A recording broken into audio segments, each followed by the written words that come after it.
오늘 장관 4명과 장관급 위원장 3명의 임명장을 수여하면서 국민들께 먼저 송구스럽다는 말씀을 드립니다. 이번에도 6명의 인사에 대해 국회로부터 인사청문 경과 보고서를 송구받지 못한 채 임명하게 되었습니다.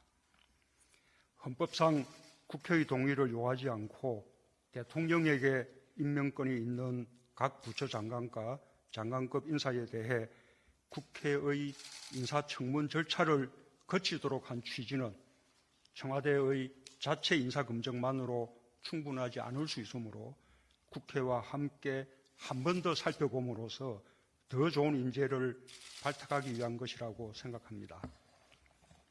그러나 이번 인사 대상자 7명 중 관료 출신으로 현직 차관이었던 농식품부 장관 후보자 1명에 대해서만 인사청문 경과 보고서를 송부받았을 뿐 외부 발탁 후보자 6명에 대해서는 끝내 인사청문 경과 보고서를 송부받지 못했습니다.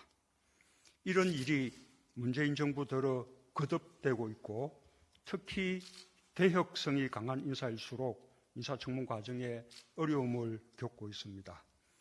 이에 대해 대통령으로서 큰 책임감을 느낀다는 말씀과 함께 국회의 인사청문 절차가 제도의 취지대로 운용되지 않고 있고 국민 통합과 좋은 인재의 발탁에 큰 어려움이 되고 있다는 답답함을 토로하고 싶습니다.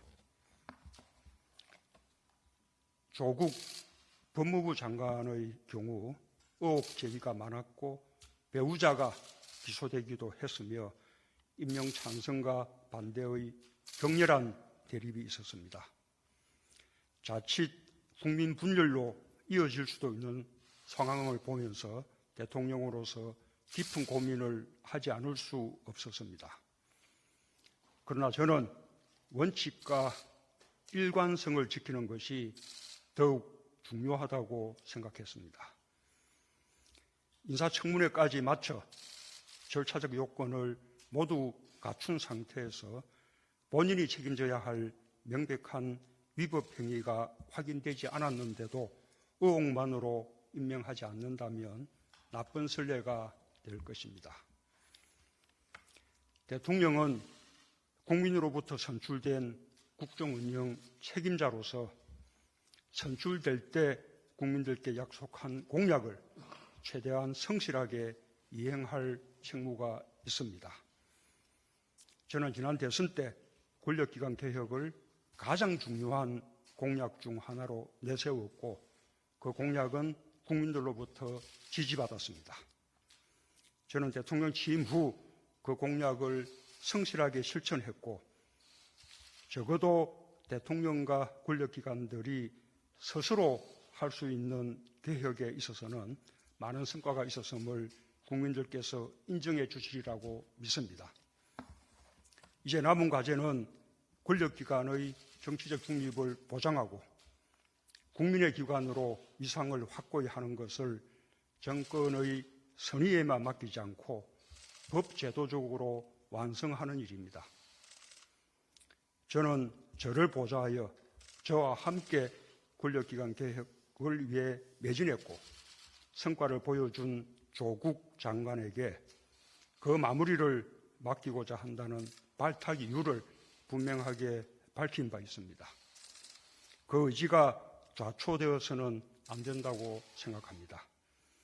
이 점에서 국민들의 넓은 이해와 지지를 당부드립니다.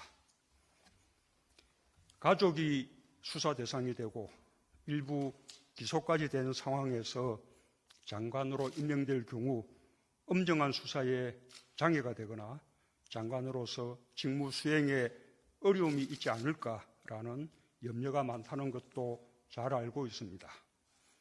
그러나 검찰은 이미 엄정한 수사 의지를 행동을 통해 의심할 여지 없이 분명하게 보여주었습니다. 검찰은 검찰이 해야 할 일을 하고 장관은 장관이 해야 할 일을 해나간다면 그 역시 권력기관의 개혁과 민주주의의 발전을 분명하게 보여주는 일이 될 것입니다. 이번 과정을 통해 공평과 공정의 가치에 대한 국민의 요구와 평범한 국민들이 느끼는 상대적 상실감을 다시 한번 절감할 수 있었습니다. 무거운 마음입니다. 정부는 국민의 요구를 깊이 받들 것입니다. 정부는 우리 사회에 만연한 특권과 반칙, 불공정을 바로잡기 위해 노력해 왔습니다. 그러나 국민의 요구는 그에서 더 나아가 제도에 내재된 불공정과 특권적 요소까지 없애달라는 것이었습니다. 국민을 좌절시키는 기득권과 불합리의 원천이 되는 제도까지 개혁해 나가겠습니다. 고교 서열화와 대학 입시의 공정성 등 기회의 공정성을 해치는 제도부터 다시 한번 살피고 특히 교육 분야의 개혁을 강력히 추진해 나가겠습니다.